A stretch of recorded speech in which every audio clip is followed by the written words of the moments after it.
All right, so the pre-production process is basically the entire planning process of everything that's going to go into the actual production and post-production.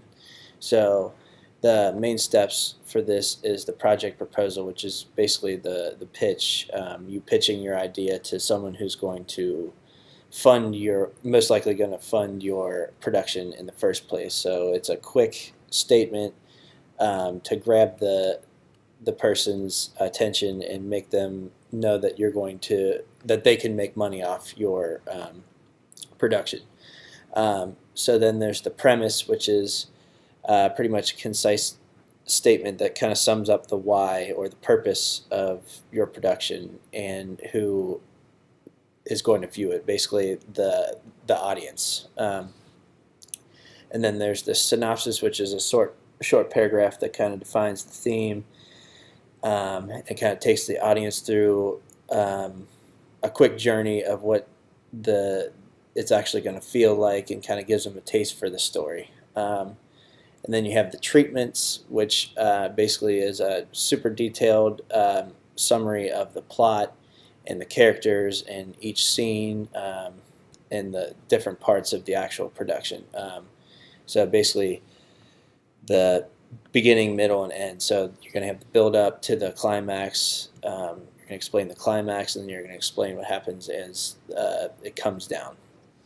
Then you have the scripts, which is basically exactly what you're going to see and hear on the screen. It's going to be a detailed description of each thing. So each shot, basically, it'll be the dialogue, what the camera is going to be doing, that sort of thing. And then there's the script breakdowns, which basically is it includes the listing of all the equipment that goes into each of those shots. So you need to know what kind of lights you need. You need to know if you're going to need tripods or those kind of things. Then you have the production schedule, which is the timeline of how the production is going to be flowing, basically, and where everyone needs to be and at what time and that sort of thing. So then you have the budget, which is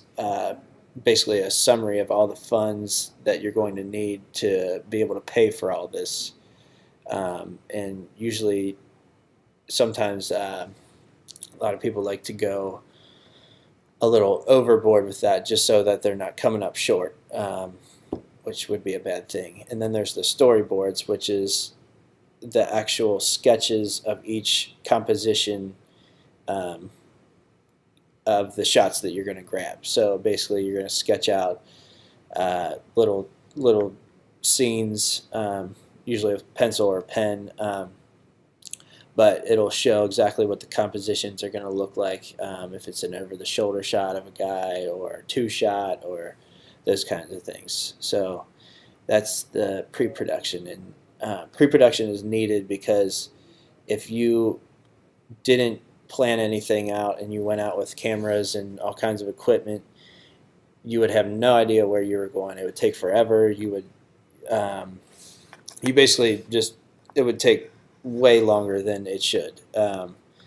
So the pre-production relates to the other stages of production in that it probably takes a lot longer to plan everything out than it actually does to actually produce it. So this could take years or months, but as long as you know exactly where you're going and what it's going to look like, then that's why pre-production is very important. So in the production process with video, there are all kinds of things that go into the shots that you grab. Basically, there's frame rates. You want the basic frame rate is like 30 frames per second, 1920 by 1080, and there's depth of field, which is how much of something is going to be in focus. So basically, if you are looking at a plant and you wanted the plant to be in focus and everything in the background to be pretty out of out of focus or blurry, then that would be like a shallow depth of focus. And then you could rack focus, which basically would switch the focus from the plant to maybe a person, and that kind of gives a cool effect. There's white balance, which is very important because you want the color of your footage to look pretty natural. So what you do with this is basically get a white card and place that in the position of the subject or the thing that you're shooting, to grab all the light that's coming in. So you could have fluorescent light or tungsten light, but you want the camera to recognize that so that it doesn't look too blue or red or anything like that. And then framing, usually use the rule of thirds with framing. We basically split the frame into thirds, vertically and horizontally, and then things that you want to be your focal points will come in those cross sections. So then you have medium shots, long shots, that type of thing. Medium shots like waist up. Medium close up is kind of the bust. Things like that. And then when it comes to post-production, post-production is basically, I forgot to say that production is the actual recording and grabbing all the footage and sound that that's going to go into the piece itself. But post-production is the editing process. So basically you're going to grab all, or you're going to take everything that you grabbed and bring it back to editing software. In this case, it would be most likely Premiere.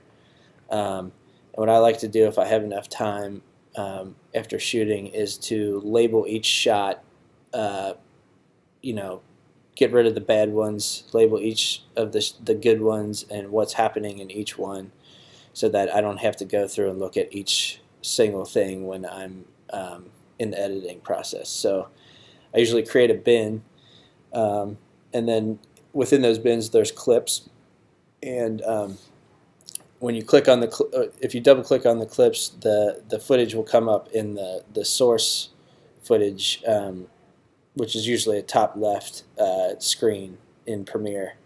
And that way you can scroll through, or scroll through each clip and set in and out points to bring into the timeline, which is where your sequences are. But you can set in and out points. You can click and drag the clips in. You can either drag just the video or just the audio. There's video tracks and there's audio tracks. And what I like to do is set the automation for opacity on each clip, so that way I can quickly, set points and drag them down to create dissolves when clips are over the top of other clips, so they kind of fade into each other. And then you can view all what's happening in the timeline in your program monitor, which is usually the top right. At home I like to do like dual monitor stuff, so I like to have that on a whole separate screen. But that is, I think that should do it.